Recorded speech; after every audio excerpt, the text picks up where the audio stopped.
The title alone felt heavy, as though it carried shadows from forgotten corners of the past. I never liked telling these stories out loud, but something inside me whispered that maybe, just maybe, sharing them might not only reveal the darkness but also remind others of the light that still exists, even when we least expect it. What I'm about to share are not ghost stories about rattling chains or faceless phantoms, but true accounts of high school horrors, the kind that scar your heart, shake your faith, and force you to see the fragile humanity inside us all. The first story belongs to Ethan, a quiet boy with a habit of sketching on the margins of his notebooks. He wasn't popular, not invisible either, just a name teachers often mispronounced and classmates barely remembered. Until one autumn afternoon, when his chair stood empty, and the silence he left behind became unbearable. Ethan had struggled silently with depression. He carried the weight of his parents' divorce, the cruel jokes about his thrift store clothes, and the aching loneliness that filled his nights. No one asked why his smile never reached his eyes. No one noticed that his sketches were always of broken wings, of figures reaching upward but never flying. Then one day, he simply didn't show up.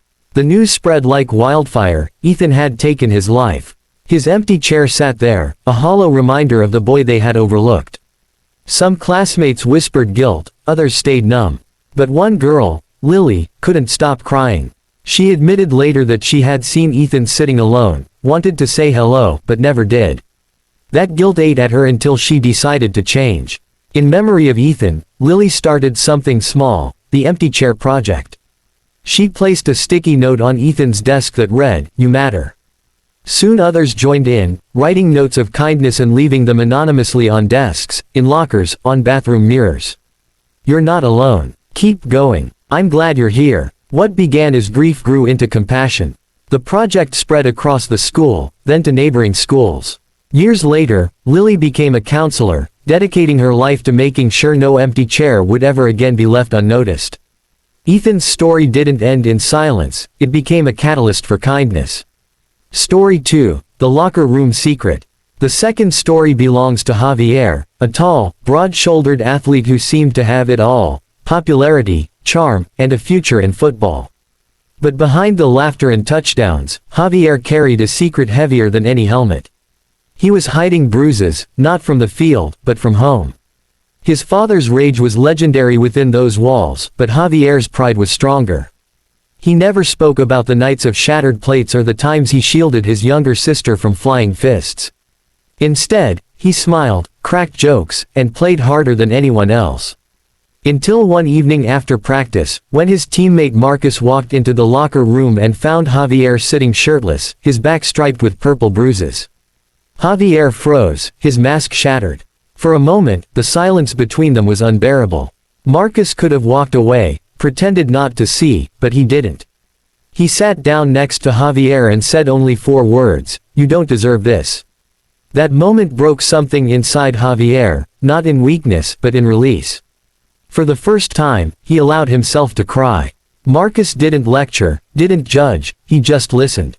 Later, Marcus helped Javier report the abuse, stood by him through the police visits, and even invited him over for family dinners when Javier's home felt unsafe. It was disturbing to realize how many kids hide their bruises, but it was also inspiring to see how one act of compassion could change everything. Javier eventually received a scholarship, not for football, but for social work, because he wanted to be that person for others, the one who says, "You don't deserve this." The third story is about Sarah, a girl who wore confidence like armor. She was the star of the debate team, the one teachers pointed to as an example, the girl everyone envied. But behind her perfect grades and flawless speeches, Sarah was crumbling. Her family had been evicted, and she was secretly living in her car. Every night, after finishing her homework under the flickering light of a gas station, she would curl up in the backseat, praying no one noticed. She still showed up to school with her hair brushed and her essays polished, determined not to let anyone see the cracks. One night, close to midnight, her debate coach Mr. Reynolds accidentally called her. He had dialed the wrong number while trying to reach another student. When Sarah answered groggily, the sound of cars rushing in the background gave her secret away. Instead of embarrassment, Sarah found compassion. Mr. Reynolds didn't just hang up, he drove out to meet her. He brought blankets, food, and most importantly, a plan. The next day, he connected Sarah with community programs, helped her family secure temporary housing, and quietly organized a fundraiser through the school's parent committee. For Sarah, the midnight call became a turning point. Years later, she wrote in her college essay, "That call saved me, not just from the streets, but from believing I had to face life." The last story feels like the most haunting of all, not because of ghosts, but because of what it revealed about human cruelty. It was about Maya, a freshman who became the target of relentless bullying. They called her names, shoved her in hallways, spread rumors so vile that she started believing them.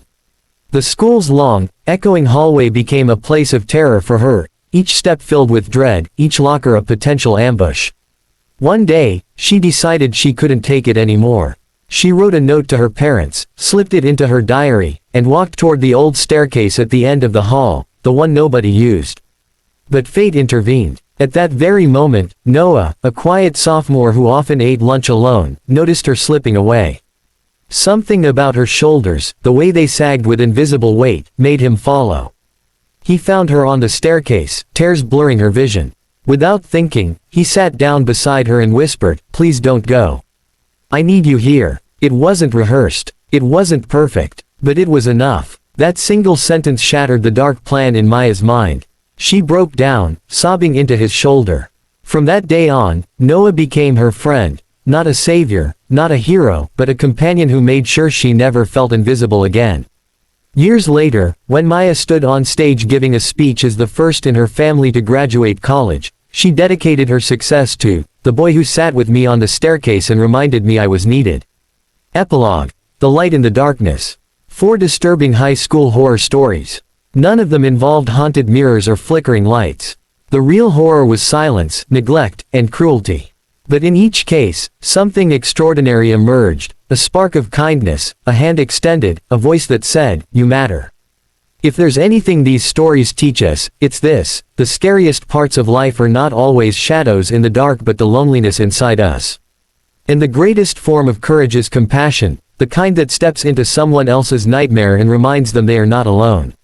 So when you hear the phrase, high school horror story, don't just think of ghosts or legends. Think of Ethan's empty chair, Javier's bruised back, Sarah's midnight call, and Maya's haunted hallway. Think of how one word, one gesture, one act of kindness can turn horror into hope.